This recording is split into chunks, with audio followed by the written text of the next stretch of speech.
একটা এখানকার বামপন্থীদের কাছ থেকে আমি খুব মজার প্রশ্ন পাই, বাট আই থিঙ্ক এই মজার মধ্যেও অনেক কিছু বোঝার আছে। আই রিপিট, এই মজার মধ্যেও অনেক কিছু বোঝার আছে। যেমন কালকে আমি বলেছিলাম যে বলেন্দ্র শাহ কী করছেন না, উনি নেপালে প্রাইভেট স্কুল তুলে দিতে চাইছেন। বাই দ্য ওয়ে, তিনি প্রাইভেট স্কুল কিন্তু ব্যান করেননি, আমি আবার বলছি, তিনি রেগুলেশন এমন স্ট্রিক্ট এনেছেন যাতে প্রাইভেট স্কুলগুলো উঠে যায়। উনি বলছেন যে সবাইকে পাবলিক স্কুলে পড়তে হবে, নাহলে পাবলিক স্কুলের স্ট্যান্ডার্ড ভালো হবে না। It's very common sense politics, right? সেটা দেখে এক বামপন্থী বলছে যে আপনি তো বেসিক্যালি মশাই হাওয়া বুঝে করেন, আপনি তো ক্যাপিটালিজমের সাপোর্টার, আর আপনি কিনা বলছেন যে প্রাইভেট স্কুল তুলে দিতে হবে, প্রাইভেট হসপিটাল তুলে দিতে হবে। এখন দাঁড়ান, আমি ক্যাপিটালিজমের সাপোর্টার তো আমি জীবনে কোথাও লিখিনি আমি ক্যাপিটালিজমের সাপোর্টার, অ্যাবসলিউটলি কোথাও কোনো দিন লিখিনি। আমি সোশ্যালিজমের সাপোর্টার কোথাও লিখিনি, আমি বরাবর লিখেছি আমি মানুষের কিসে ভালো হয় তার সাপোর্টার। যেভাবে কাজ করলে মানুষের ভালো হয়, যেটা বলেন্দ্র শাহ করছে, আমি চিরকাল সেটাই বলে এসেছি। ইনফ্যাক্ট আমার 25 বছরের রাইটিংয়ে পুরোটাই দেখতে পাবেন, it's a very clear cut thing, যে কী করলে মানুষের ভালো হবে, জনগণের ভালো হবে, বেস্ট সলিউশনটা কী, কোনো আইডিওলজিক্যাল সলিউশন না, আদর্শগত সলিউশন না, বেস্ট সলিউশনটা কী হবে।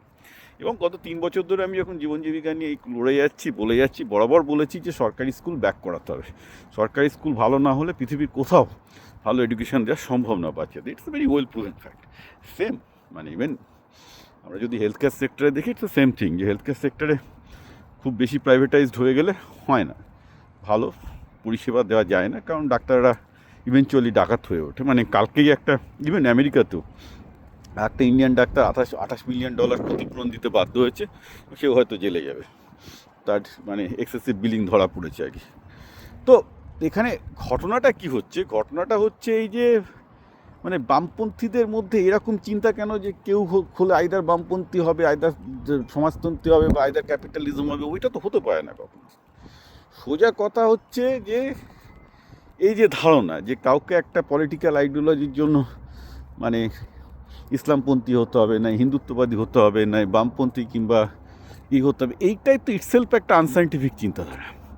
এবং এই চিন্তাধারাটার উৎস হচ্ছে আজ থেকে 200 বছর আগে। It's a time of German idealism.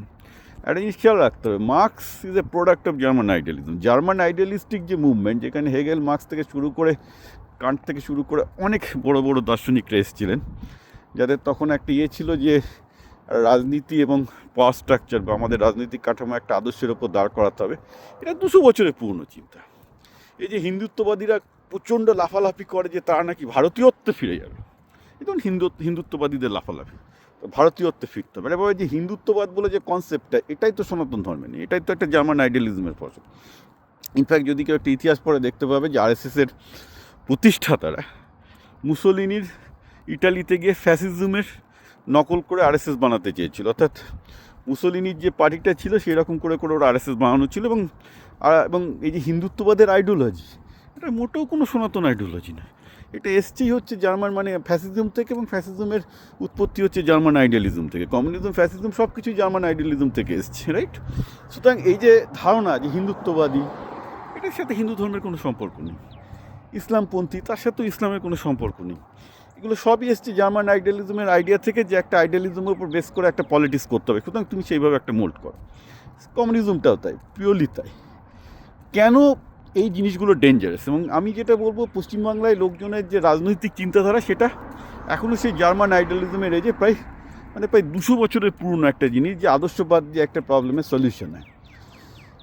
No, it doesn't. পৃথিবীর ইতিহাসে কোথাও নেই যে আদর্শবাদ দিয়ে কোনো সমস্যার সমাধান হয়েছে। বরং এটা দেখা গেছে যে কোনো আদর্শবাদী রাষ্ট্র, যে রাষ্ট্র প্র্যাকটিক্যাল পথে চলে না, সে রাষ্ট্র ধ্বংস হয়।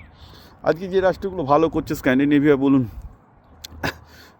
ধরুন স্ক্যান্ডিনেভিয়াটা বাদ দেওয়া যাক, ধরা যাক সিঙ্গাপুর এবং দুবাই, আমি দুটো নিলাম, দুটোই মোটামুটি অটোক্র্যাটিক গভর্নমেন্ট। এবার দুটো অটোক্র্যাটিক গভর্নমেন্ট বলে কি আমি বলে দেবো যে পৃথিবীতে অটোক্র্যাসি মানে সব জায়গায় ভালো শাসন হবে? হবে না।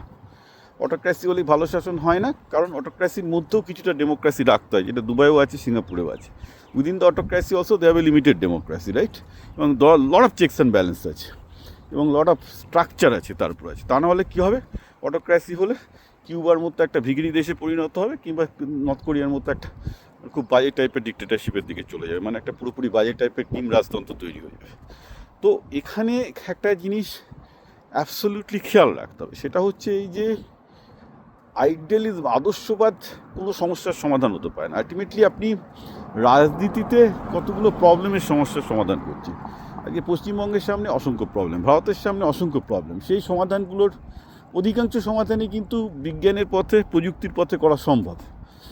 ম্যাক্সিমাম সলিউশন 95% কিন্তু সায়েন্স টেকনোলজি করা সম্ভব, যেটা চায়না করে, যার জন্য আজকে চায়নাকে ইউএসও বিট করতে পারছে না। আমেরিকা চায়নাকে ক্যাচ আপ করার জন্য উল্টো হয়েছে। এখন আমেরিকা চায়নাকে ক্যাচ আপ করার জন্য কিছুটা বুঝতে পারছে ওই পথে যেতে হবে, যে পলিটিক্স দিয়ে পুরোটা হবে না, রাইট? কারণ চায়না একমাত্র দেশ যেখানেই আসছে সায়েন্টিফিক সলিউশন লাগাচ্ছে। যেমন ধরুন বার্থ রেট, চায়নার সবচেয়ে বড় প্রবলেম কি? বার্থ রেট ফল করছে। মহিলারা, চীনের মেয়েরা বাচ্চা নিতে চাইছে না। এখন তো কোনো সায়েন্টিফিক বিকল্প নেই যে আপনি বৈজ্ঞানিক উপায়ে বেবি তৈরি করবেন। আলটিমেটলি মেয়েদেরই বাচ্চা নিতে হবে। কী করবে? চায়নাতে অবভিয়াসলি ওরা মেয়েরা যাতে বাচ্চা নেয়, প্রথমে তাদেরকে ঘুষ দেওয়ার চেষ্টা হচ্ছে যে হ্যাঁ তোমরা বাচ্চা নিলে তোমাদের স্টেট থেকে এই সুবিধা দেওয়া হবে, এই দেওয়া হবে, ওই দেওয়া হবে। আর না দিতে পেরে এখন তো ভয় দেখাচ্ছে যে যদি মানে 30 বছরের পর, যদি 30 বছরের মধ্যে যদি কোনো চাইনিজ মেয়েরা বাচ্চা নেয় বা বিয়ে না করে, তাদের সিটি পাসপোর্ট ক্যান্সেল করে দেবে। কারণ চায়না 2 পাসপোর্ট সিস্টেমে চলে, একটা সিটি পাসপোর্ট থাকে, একটা ওদের দেশের পাসপোর্ট থাকে। বলে সিটি পাসপোর্ট ক্যান্সেল করে দিয়ে তোমাদের গ্রামে গিয়ে থাকতে হবে, তোমরা শহরে থাকার যোগ্যই না। কারণ শহরে থাকা মানে তোমরা রাত্রিবেলায় ডিস্কো থেকে গিয়ে নাচবে, রোড থেকে শুয়ে বেড়াবে। গ্রামে চলে যাও, গ্রামে গেলে আপনি সুস্থভাবে ফ্যামিলি লাইফে থাকবে। এই জিনিসগুলো এখন যদি ইন্ডিয়ায় বলতো রিয়াকশনারি, তো চায়না পার্টি লেভেল থেকে এটা ইমপ্লিমেন্ট করতে পারছে। কারণ কি? তারা বুঝতে পারছে যে সন্তান না জন্মালে চাইনিজ সভ্যতাটাই থাকবে না, যদি বড় বড় কাজ করুক না কেন। সো সেখানে আমরা কি দেখতে পাচ্ছি যে বেসিক্যালি একটা সায়েন্টিফিক ওয়েতে চিন্তাধারাটা চলছে। কারোর লিবারালিজম, কারোর সোশ্যালিজম, কারোর কমিউনিজম, কারোর ক্যাপিটালিজম সেই আইডিয়া দিয়ে চলছে না। এখানে স্টেটিজম চলছে, অর্থাৎ একটা রাষ্ট্রের জন্য যা ভালো সেইভাবে কিন্তু আদর্শটাকে ওরা চেঞ্জ করছে, সেইভাবে ওরা চেঞ্জ করছে। যেমন মাওয়ের সময় চীনের আদর্শ ছিল যে প্রচুর বাচ্চা নিতে হবে। মাও এনকারেজ করেছিলেন যে সবাইকে 8-9টা বাচ্চা নিতে হবে, ফলে চীনের পপুলেশন এক্সপ্লোশন হয়। তারপর আবার জেদংয়ের সময় বললো না না, একটা বাচ্চা, এবং স্ট্রিক্টলি যখন মাও বলছেন বেশি বাচ্চা নিতে হবে, তখনও সেইভাবে ইমপ্লিমেন্ট করা হয়েছে। কারণ চীনের তখন পপুলেশন গ্রোথ দরকার। আবার যখন চীনের অথরিটি বলছে যে না একটা বাচ্চা নিতে হবে, তখনও সেই স্ট্রিক্ট 1 চাইল্ড পলিসি চলেছে। এখন আবার 1 চাইল্ড পলিসি যেহেতু ব্যাকফায়ার করছে, এখন তো বলছে তোমরা 2-3টে যত বেশি সন্তান নাও তত বেশি স্টেট বেশি ফেসিলিটি দেবে। আগে চীনে একটা জায়গায় 2টো সন্তান হলে তাকে মেরে ফেলা হতো, এখন বলেছে যত বেশি সন্তান করো তত ভালো। চায়নার লেটেস্ট পলিসি এখন। তো ব্যাপারটা কী দাঁড়াচ্ছে? এটা হচ্ছে স্টেটিজম। এরকম ফিক্সড আইডিওলজি বলে কিছু হয় না, ফিক্সড আইডিওলজি নেই। যেখানে রাষ্ট্রের যা দরকার সেইভাবে হবে। তো ব্যাপারটা হচ্ছে যে আমি কোনোদিন ক্যাপিটালিজমও সাপোর্ট করিনি, সোশ্যালিজমও সাপোর্ট করিনি। মানুষের জন্য যা ভালো, রাষ্ট্রের জন্য যা ভালো, যুক্তিগতভাবে যা ভালো, বিজ্ঞানের পথে যা ভালো, সাস্টেনেবল পৃথিবীটাকে বাঁচানোর জন্য যা ভালো, সেইটাকে সাপোর্ট করছি। ওকে, এখন বামপন্থীরা এরকম বলে থাকে কারণ তাদের মাথায় ঢুকে গেছে কোনো একটা মানুষকে আইদার এই ঘাটের জল কিংবা ওই ঘাটে যেতে হবে। কারণ এদের গভীরে ভাবার ক্ষমতা নেই। আমি কেন বলি যে বামপন্থী বা ইসলামপন্থী বা হিন্দুত্ববাদীদের মাথা বেশি ভালো নয়, মানে ব্রেনের পাওয়ার বলুন, বুদ্ধি বলুন, পড়াশোনা বলুন, এটা গভীরে হতে পারে না।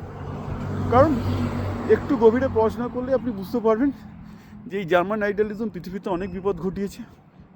ওইভাবে কোনো আদর্শবাদের পথে কোনো সমস্যার পৃথিবীতে কোনো সমাধান হয়নি। ওই ট্রেড ইউনিয়নিজম করে যেমন শ্রমিকদের কোনো দিন কোনো ভালো করা যায়নি, and I challenge on that ground যে ট্রেড ইউনিয়নিজম করে কেউ যদি কোনো বামপন্থী যদি আমাকে দেখাতে পারে যে ট্রেড ইউনিয়নের ফলে শ্রমিকদের ভালো হয়েছে, আমি ভিডিও করা ছেড়ে দেবো, লেখাও ছেড়ে দেবো। এবং আমি এই চ্যালেঞ্জ ওপেনলি দিয়েছিলাম, ফার্স্ট মে আসছে। ঠিক আছে, এগুলো ভুলভাল ধারণা। মোদ্দা কথা হচ্ছে যে বেসিক্যালি কোনো আইডিয়ালিজমের পথে কোনো সলিউশন নেই। সলিউশন আছে বিজ্ঞানের পথে, যুক্তির পথে, ইতিহাসের পথে, বিশ্লেষণের পথে। সঠিকভাবে একটা প্রবলেমের এই প্রবলেম হলে তার গোড়ায় গিয়ে সমাধান করতে হবে। হিন্দুত্ববাদী বলুন, বামপন্থী বলুন বা ইসলামপন্থী বলুন, এদেরকে আমি একদম পছন্দ করি না। আমি মনে করি এরা মূর্খ এবং এরা পৃথিবীটাকে ডোবাবে এবং ডোবায়। তার একটাই কারণ যে আদর্শের ভিত্তিতে কোনো রাষ্ট্র কোনো দিন তৈরি করা যায় না। করতে গেলেই আপনি বিপদে পড়বেন। History has been repeat itself. কোনো আদর্শের ভিত্তিতে কোনো রাষ্ট্র তৈরি করা যায় না। রাষ্ট্র করতে হয় প্র্যাকটিক্যাল কমন সেন্সের বদলে, যেটা বলেন্দ্র শাহ করে দেখাচ্ছেন নেপালে। আপনি নেপালটা দেখুন, কতদিন চলবে আমি জানি না। বলেন্দ্র শাহকে ওয়াচ করুন, দ্যাট গাই ইজ স্মার্ট, পরিষ্কার কমন সেন্স পলিটিক্স করছে, কোনো বড় নেই। তিনি কিন্তু একজন ধার্মিক হিন্দুও বটে। বাইরে তাকে হিন্দুত্ববাদী কোনো পলিটিক্স করতে হচ্ছে না, তিনি ধার্মিক হিন্দু, কোনো হিন্দুত্ববাদী পলিটিক্স করছেন না, কোনো বামপন্থী পলিটিক্স করছেন না, কিন্তু যেটা করার সেটা করছেন। সো একটা জিনিস খুব ভালো করে খেয়াল রাখতে হবে, ইন্ডিয়া বা যে কোনো দেশে কমন সেন্স পলিটিক্স দরকার, যে জনগণের যে সমস্যাগুলো আছে সেই সমস্যাগুলোকে সমাধান করতে হবে। সেই সমাধানটা না করলে কিন্তু হবে না। এবং আদর্শবাদ মানুষকে সত্য থেকে, অ্যাকচুয়ালি রিয়ালিটি থেকে অনেক দূরে সরিয়ে নেয়। বামপন্থীরা কেন ফেল করেছে এবং বারবার ফেল করবে? কারণ এদের is the boots on the ground. এই যে মামদানি নিউ ইয়র্কে এলো, বেস্ট অন হোপ। এখন তো মামদানিকে সবাই পারলে পেটায় ওখানে, কারণ ভুলভাল খাইয়ে এসছে। এখন না একটা বাজেট পাস করতে পারছে, না কিছু করতে পারছে। কারণ কোনো কিছুই সে না তার বেসকে স্যাটিসফাই করতে পারছে, না তার বিরোধীরা তো তাকে চেপে ধরেছে যে তুমি দেখাও যে তুমি কী করে তোমার সমাধান ইমপ্লিমেন্ট করবে। অলরেডি টাউন হলে প্রচণ্ড গণ্ডগোল হচ্ছে নিউ ইয়র্কে। কদিন থাকবে ক্ষমতায় দেখা যাক। মানে বামপন্থীরা পশ্চিমবঙ্গে 34 বছর থাকলেও হয়তো 2-1 টার্ম করে দিতেই পারে এক্সট্রা, কারণ মানুষ বোকা যারা আছে তারা তো চিরকাল বোকাই থাকবে, তো পড়াশোনা তো করবে না। কিন্তু যখন বেরিয়ে যাবে তখন দেখা যাবে পশ্চিমবঙ্গের মতো 34 বছরে সব গাছের সব ঘুম ধরে চলে গেছে। রাজ্যটার ইন্টেলেকচুয়াল ক্যাপেবিলিটি, ইন্ডাস্ট্রিয়াল ক্যাপেবিলিটি সব কিছু ধ্বংস হয়ে গেছে। আপনি যত খুশি বলুন যে আমি কেন বামপন্থীদের এগেনস্টে, একটাই যে গোটা বাঙালির ইতিহাসে বামপন্থীরা 34 বছরে যা ক্ষতি করেছে, বল্লাল সেনও তার কথা। আমি দেখি বাঙালির সব ইতিহাসে সবচেয়ে বড় ক্ষতিকর রাজা ছিলেন বল্লাল সেন, সেন ডাইনাস্টি। কারণ তারা বাংলায় জাতিভেদ প্রথা এনেছিলেন। বাংলায় একটা বৌদ্ধদের আমলে, পাল রাজাদের আমলে বা তার আগে থেকে একটা কোহেসিভ সোসাইটি ছিল, কোনো জাতপাত ছিল না। বল্লাল সেন, লক্ষণ সেন ওই উত্তরপ্রদেশের ব্রাহ্মণ্যবাদী হিন্দু ধর্ম আনতে গিয়ে প্রথম বাংলায় কাস্ট এবং ডিভিশন এসব আনেন এবং বাংলা সমাজকে দুর্বল করে দেন। সুতরাং বল্লাল সেন হচ্ছে, লক্ষণ সেন বাঙালি ইতিহাসে একটা খুব নেগেটিভ ব্লট, অত্যন্ত নেগেটিভ ক্যারেক্টার, ক্ষতিকর ক্যারেক্টার। তার থেকে বেশি যদি কেউ করে থাকে সেটা হচ্ছে সিপিএমের 34 বছরের শাসন। আর তার সাথে কম্পারেবল হচ্ছে ব্রিটিশ আমল, যেখানে ব্রিটিশরা যখন ক্ষমতা দখল করলো করে 1857 পর্যন্ত, অর্থাৎ ব্রিটিশ শাসনের প্রথম 100 বছর বাংলায় যেভাবে তারা লুটতরাজ চালিয়ে বাংলাকে ধ্বংস করেছিল, তখনও বাংলার টিডিপি গ্রোথ সমস্ত কিছু বাংলা শিল্প ধ্বংস হয়ে গেছিলো। অর্থাৎ বাংলার ইতিহাসে 3টে ব্ল্যাক ফেজ আছে। একটা হচ্ছে ব্রিটিশদের 100 বছর, তারপর হচ্ছে বল্লাল সেনের আর লক্ষণ সেনের সেন ডাইনাস্টির প্রায় 100 বছর মতো, আর আমাদের এই সিপিএমের 34 বছর, তার সাথে তৃণমূলের 15 বছর, প্রায় 50 বছর হয়ে গেল। We had a total negative thing. আমাদের বাংলা থেকে যত বুদ্ধিমান ছেলে পেলে সব বিদেশে চলে গেছে, বাংলায় কোনো ব্রেনই পড়ে নেই। ইটস এ ডাল, টোটাল মূর্খ লোকগুলো বাংলায় পড়ে রয়েছে। And I will not mind saying that basically.